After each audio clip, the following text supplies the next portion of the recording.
Takže teraz si ukážeme, ako sa zaregistrovať do Jobnetu, následne prihlásiť a ako pracovať. Je to úplne jednoduché, idem na stránku Jobnetu, registrácia nového publishera. Vytvorím si svoj profil a idem na to.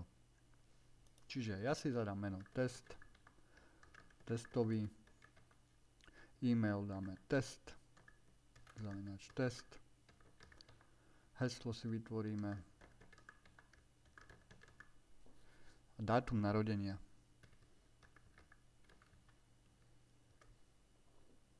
Registrovať. Automaticky po registrácii nás to náhodí na nástenku, čiže vitaj, test testový, zmením si jazyk, slovenčina, angličtina alebo čeština a môžem začať pracovať. Prvá vec, ktorú tu vidíme, je nejaké menu. Nástenka, to sú vlastne všetky články, ktoré sú pridané v daný moment do systému.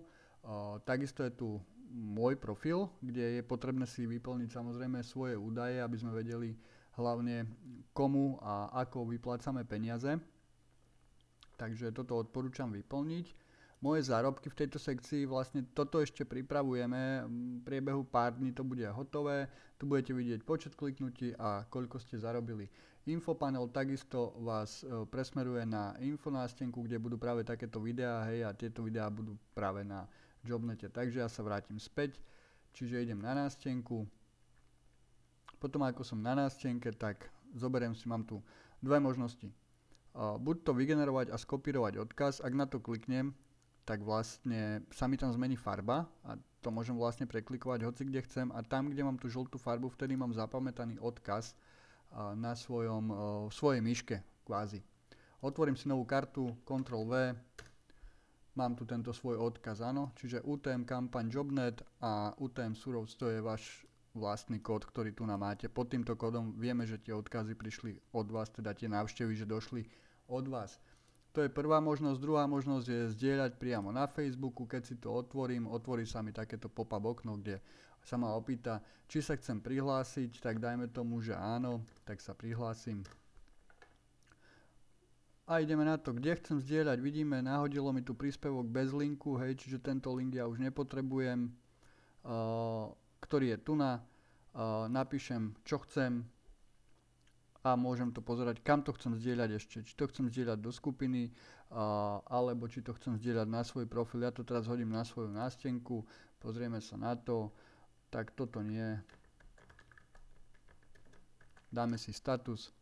Verejné, aby to bolo, aby to videli všetci, uverejním na Facebook.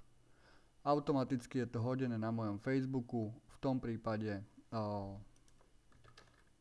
mám zazdieľaný prvý odkaz, ktorý som zazdieľal, je to tu na. Áno, čiže nič ťažké, úplne jednoduchá vec, ktorá sa robí. A toto robím s každým jedným článkom, ktorý si vyberiem na nástenke. Buď to si skopírujem, a takto to môžem spraviť, že si to náhodím sem, vložím teraz tu na Ctrl+V, načíta mi to prílohu, vymažem, dám si tu nejaký status, smajlíka napríklad.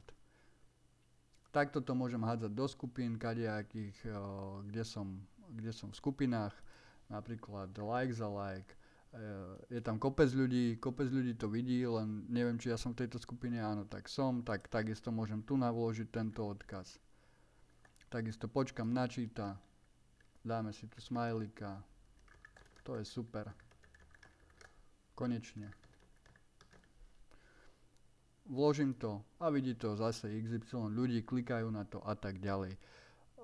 Toľko vlastne z toho, ako sa pracuje. Ďalšie informácie budete mať v ďalších videách.